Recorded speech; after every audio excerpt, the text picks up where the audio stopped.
We've now been joined by our race winner of the North Carolina Education Lottery 200, driver of the number 51 Cessna Toyota, Kyle Busch. This is Kyle's second victory this season and his 7th victory and 10th top 10 finish in 11 races here at Charlotte Motor Speedway. Kyle, just talk a little bit about your night. You made some aggressive moves that were fun to watch from our seat, but tell us what it looked like from yours. Yeah, it was certainly interesting from my seat, from my vantage point as well. But we had a really fast Cessna Tundra tonight. Bono and the guys did a great job, and really appreciate everybody at KBM being a cohesive unit, working together and building speed at the racetrack together. You know, Rowdy Manufacturing chassis are pretty awesome, and they continue to improve each and every week.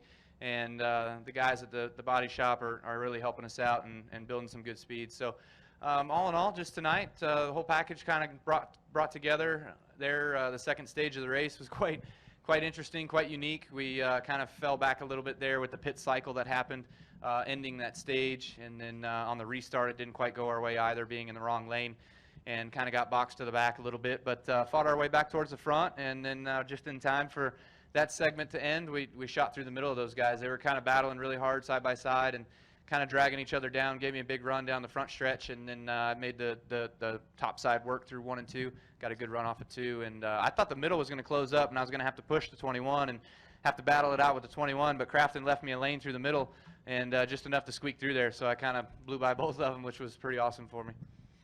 All right, and we've also been joined by our race-winning crew chief, Kevin Bono Mannion. And Kevin, tell us a little bit about what that victory looked like from your vantage point.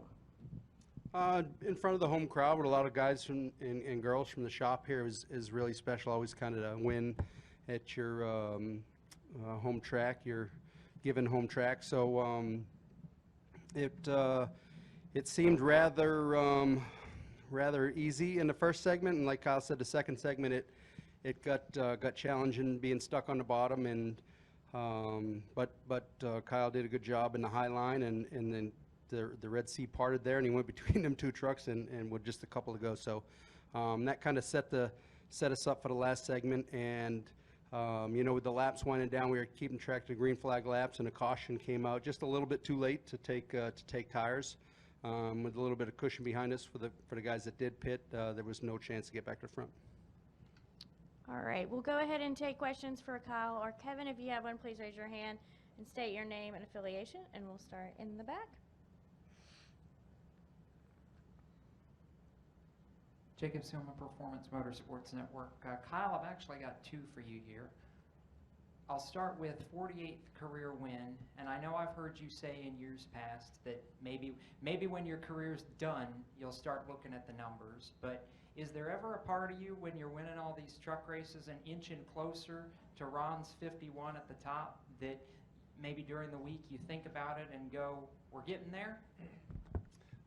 Yes and no. I mean, certainly when I'm at my shop and hanging out with the KBM boys and looking at all the banners, you know, you kind of reflect on it a little bit. And we've come a long ways in just being in existence since 2010. So it's been a fantastic run, and we win a lot, which is great. And I've won with all different crew chiefs at my building, so that's even better. And working with all the people and all the hard work that they put in, you want to reward them. And fortunately, I can do that in a truck series. And you know, the record is it's just a number, I guess. You know, certainly I remember surpassing Mark Martin on the Xfinity side, and that was a lot of fun and pretty interesting. And so look forward to hopefully being able to pass Ron on the truck side and you know, be able to set that a little bit higher, and hopefully one day, you know, when I'm all said and done with the Cup stuff, maybe I'll run my retirement tour in the truck series and win the championship and get the trifecta. So we'll see how that goes. And as far as this place, you know, it's home for so many of the teams, including KBM. You've won now 7 truck races here, and more than that in the Xfinity Series. All-Star race tomorrow night, 600 next week. What would it mean to you to finally break that goose egg in the Cup win column here and just put that check off the list?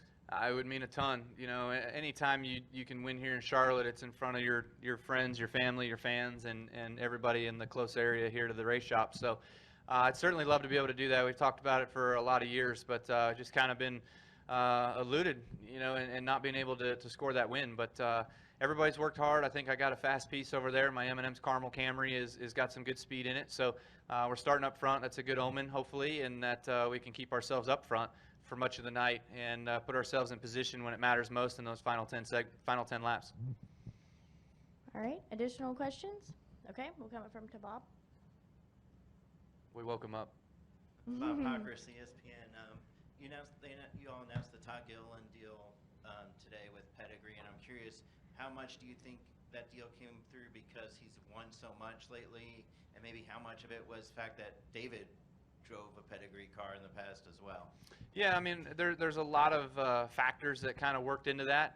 It was certainly through my conversations with the M&M's folks and talking with them. It is a Mars brand. It is a Mars company, the Pedigree is. So, you know, just discussing with them that we had some openings on our trucks, and you know, they asked me, well, what kind of openings do you have? So I explained to them some of the opportunities that I had to run 2 more races, and then that Todd had in getting some seat time for him this year and getting him ready to go, hopefully full-time next year. And so they jumped at the bit. You know, we put the deal together. Actually, it started, in the off-season sometime. I want to say January or even February is when we started the discussions and talking, and we just finally got everything all done and signed up and got Pedigree and the Banfield folks all raring to go. And, you know, we're really looking forward to sharing some treats with many of our pets, but more importantly with Todd being in Victory Lane here, hopefully. All right, additional questions? Any questions in the press box? No questions in the press box. All right. Well, we're going to let you off a little easy All right. tonight. Thank Thank you. you guys, Appreciate it. and congrats again on the win.